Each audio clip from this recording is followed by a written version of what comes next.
मुख्यमंत्री योगी आदित्यनाथ इस वक्त क्या कुछ कर रहे हैं, चलिए सुनते हैं। 500 वर्ष लगे। 500 वर्षों तक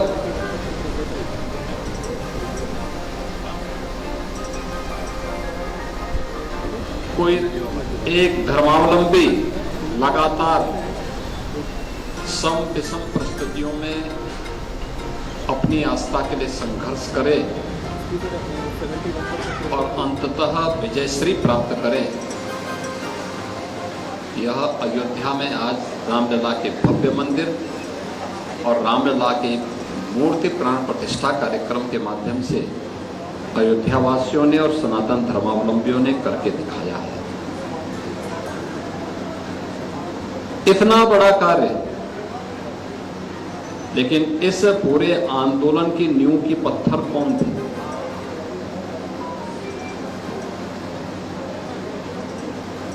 जिन लोगों ने अपनी परवाह नहीं की, अपने स्वास्थ्य की परवाह नहीं की,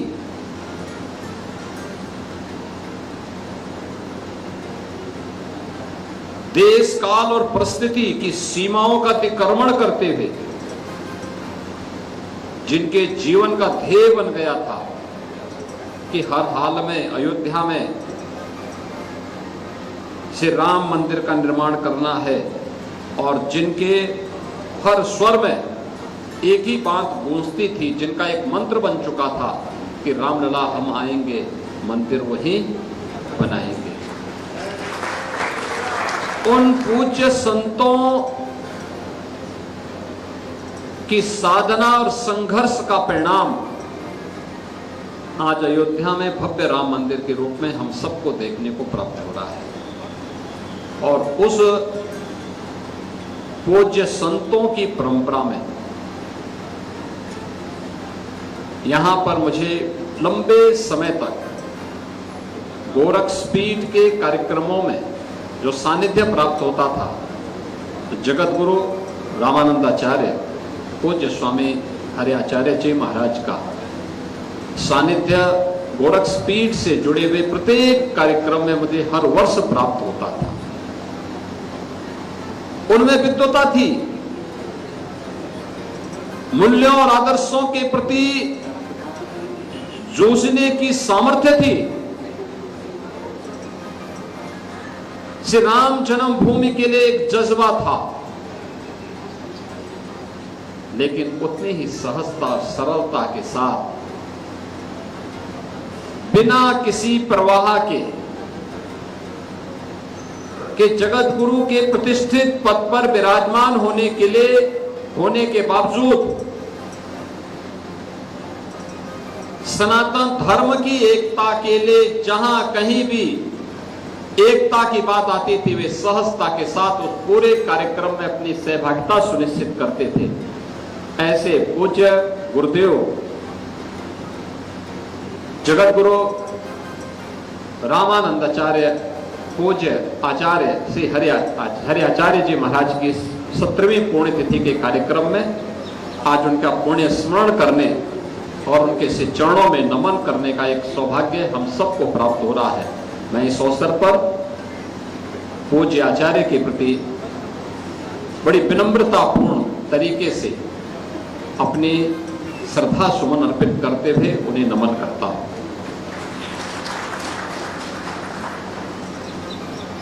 आज उन सभी पूज्य संतों की आत्मा को असीम शांति का अनुभव हो रहा होगा जब अयोध्या में रामलला की विराजमान को देखते होंगे, क्योंकि यह संकल्प कोटि कोटि सनातन धर्मावलंबियों का तो हुआ, लेकिन ये संकल्प उन संतों की साधना और संघर्षों की परिणति के रूप में आज मूर्त रूप से राम मंदिर को देख करके उनको असीम शांति की अनुभूति होती है। जिस कार्य के लिए उन्होंने अपना जीवन होम किया था और लगता था कि जैसे वे राम जन्मभूमि के लिए ही बने हैं, मान अपमान की परवाह के बगैर, किसी भी प्रकार के भौतिक आडंबर से दूर, किसी भी प्रकार के शासन प्रशासन की परवाह के बगैर लगातार एक धुन के साथ, सर्दी हो, गर्मी हो, बरसात हो, लू हो, अंधड़ हो, अतिवृष्टि हो, अनावृष्टि हो, पहाड़ हो, मैदान हो, जैसी भी परिस्थिति बनी, संघर्ष करने का एक जज्बा, और उस जज्बे के, उस साधना की परिणति क्या है? आज जब अयोध्या में रामलला को विराजमान होते हुए देखते होंगे तो सचमुच उन सभी पूज्य संतों के मन में असीम आनंद की अनुभूति हो रही होगी। मैंने ऐसे सैकड़ों उन संतों का दर्शन किया है जिनका राम जन्मभूमि आंदोलन के लिए पूरा जीवन समर्पित था, और मुझे उन संतों के सानिध्य में अनेक वर्षों तक कार्यक्रमों में सहभागी बनने का सौभाग्य प्राप्त हुआ। अभी मैं कुछ देर पहले दिगंबर अखाड़ा के श्री महंत सुरेश दास जी महाराज का हालचाल लेने के लिए गया था मठ में।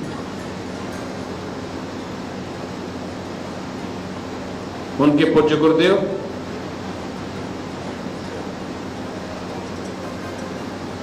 पूज्य महंत रामचंद्र दास जी महाराज, परमहंसी महाराज,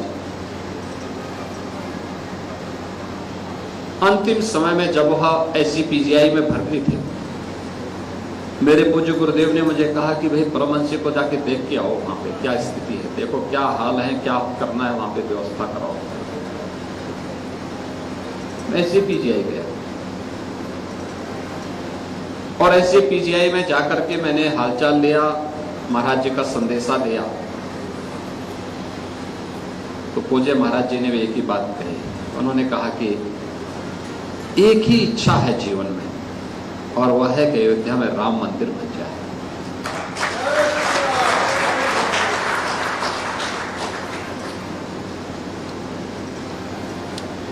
मैंने कहा महाराज जी और कोई आवश्यकता? उन्होंने कहा नहीं, और कोई आवश्यकता नहीं, ये तो नश्वर काया है,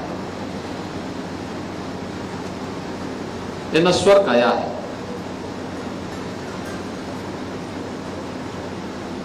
जीवन में केवल एक इच्छा है हम संतों की, वह है अयोध्या में राम मंदिर का निर्माण।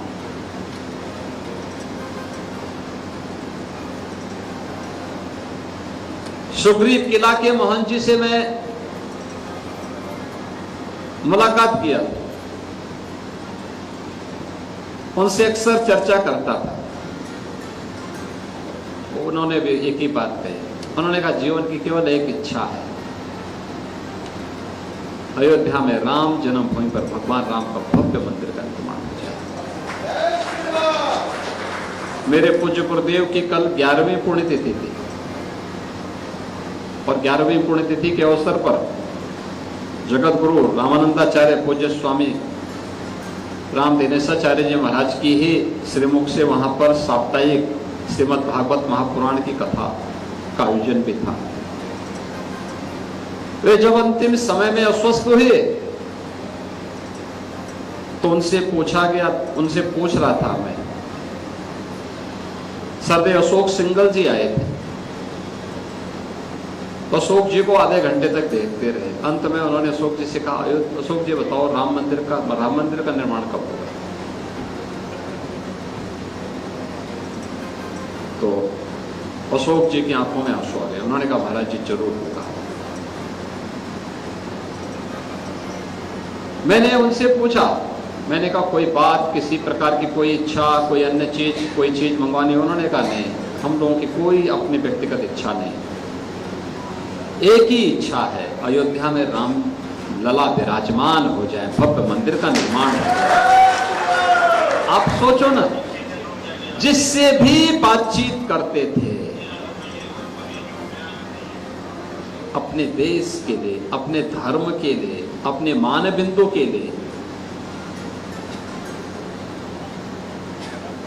जो महत्व राष्ट्रीय जीवन में राष्ट्रीय प्रतीकों का होता है, यही धार्मिक जीवन में आस्था के प्रतीकों का वही महत्व होता है।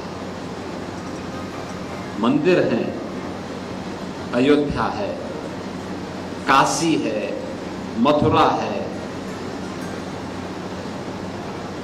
या वे सभी पूज्य धर्मस्थल जो गुलामी के कालखंड में जिन्हें बर्बर विदेशी आक्रांताओं ने अपनी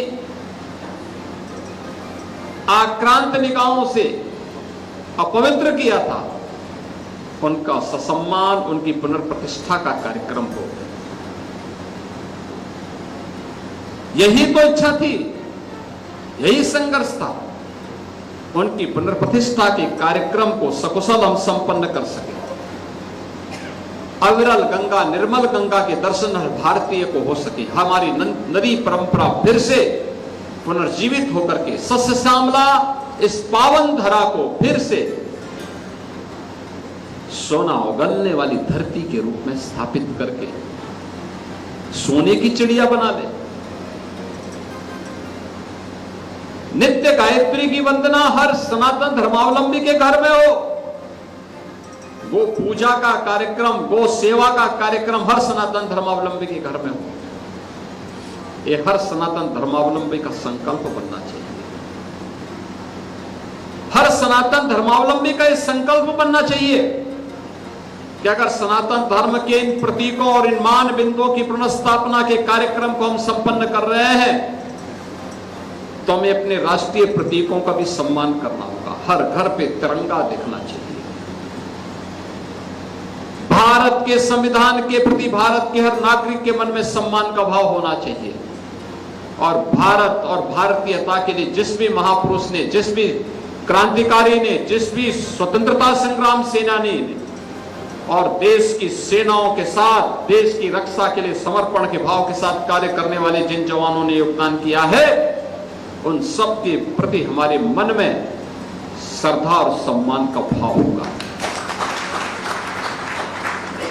और यही एक सच्चे सनातन धर्मावलंबी की पहचान है। याद करिए ना, जब हनुमान जी लंका में जा रहे हैं, लंका को ढूंढने के लिए, तो मैनाक पर्वत बीच में आता है कि आप विश्राम कर लीजिए, लंबी छलांग है, थक गए होंगे।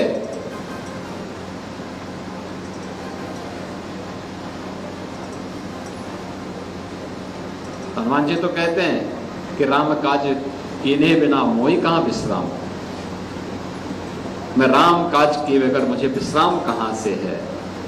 और तब चर्चा होती है कि सनातन धर्म क्या है। ये हनुमान जी समझा देते हैं उसको। सनातन धर्म बहुत छोटी सी व्याख्या है, उन्होंने एक बहुत छोटी सी परिभाषा कर दी। उन्होंने कहा कि देखिए, कृते च प्रति कर्तव्यम एष धर्म सनातन, ये सब वही, यानी कर्ता के द्वारा किए गए उपकार के प्रति किसी भी प्रकार का धन्यवाद ज्ञापित होना, यही सनातन धर्म है और यही हमारी पहचान है। आज हम गौ की पूजा करते हैं इसलिए क्योंकि गौ हमारी संस्कृति की, हमारी भारतीय सनातन धर्म की प्रतीक है। हम गंगा की पूजा करते हैं इसलिए क्योंकि जल ही जीवन है और नदी संस्कृति से ही हमारा सनातन संस्कृति बनती है। भगवान राम, भगवान कृष्ण, भगवान विश्वनाथ, मां गंगा, मां यमुना, मां सरयू, इन सब की पूजा हम इसलिए करते हैं क्योंकि हमारे प्रतीक हैं। हर सनातन धर्मावलंबी जीवन के रहस्य को सनातन धर्मावलंबी से बढ़कर के कोई दुनिया के अंदर नहीं समझा। कोई मत, कोई मजहब, कोई संप्रदाय जीवन के रहस्य को नहीं समझ पाया सिवाय सनातन धर्मावलंबी के। हमने तो स्वर्ग को तुच्छ माना है, क्षीणे पुणे मृतलोका वसंती। अब क्या है? हमने कहा स्वर्ग से भी ऊपर कुछ है और वह है मोक्ष। एक सन्यासी, एक साधु, एक योगी केवल अपनी व्यक्तिगत मोक्ष की आकांक्षा के साथ कार्य नहीं करता है, वो अपेक्षा करता है। धर्म को उसने केवल मोक्ष प्राप्ति का साधन नहीं माना है, उसने कहा इस जीवन में सांसारिक उत्कर्ष के लिए कार्य करूंगा, पुरुषार्थ के लिए साथ कार्य करूंगा, और मोक्ष इसके बाद जब मैं अपने सांसारिक उत्कर्ष के लक्ष्य को प्राप्त कर लूंगा तो मोक्ष स्वतः मुझे प्राप्त हो जाएगा। ये केवल भारत का ही सन्यासी कह सकता है, एक सनातन धर्मावलंबी ही कह सकता है। और इसीलिए यही भाव इन पूज्य संतों का था, जिन भावों के साथ आज हम यहां पर जुड़ने के लिए आए हैं। पूज्य महाराज जी का सानिध्य एक लंबे समय तक हम लोगों को प्राप्त होता था, और मुझे प्रसन्नता है कि जगत गुरु रामानंदाचार्य जी की इस पावन परंपरा को आज यहाँ पर उनके शिष्य पूज्य जगत गुरु रामानंदाचार्य, यहाँ पर रामानंदाचार्य स्वामी रामदेनीसाचार्य जी महाराज निरंतर उसी भाव भूमिका के साथ आगे बढ़ाने का कार्य कर रहे हैं। मुझे ये जानकारी उन्होंने दी कि 12 या 13 में से, मैंने कहा मैं 12 को तो वहां आ रहा हूं, 13 को पहले से कुछ और कार्यक्रम लगे हुए हैं, 12 को मेरा सौभाग्य होगा कि अगर मैं पूज्य महाराज जी के श्री चरणों में नमन कर सकूं। और मुझे अच्छा लगा कि आज यहाँ पर आप सबकी उपस्थिति पूज्य आचार्य के प्रति मुझे यहाँ पर विनम्र श्रद्धांजलि करने का अवसर प्राप्त हुआ है। मैं इस अवसर पर पूज्य महाराज श्री के श्री चरणों में नमन करते हुए अपनी विनम्र श्रद्धांजलि अर्पित करता हूँ। उनकी कृपा हम सब पर बने रहे, इस बात की कामना करते हुए अपनी वाणी को विराम देता हूँ।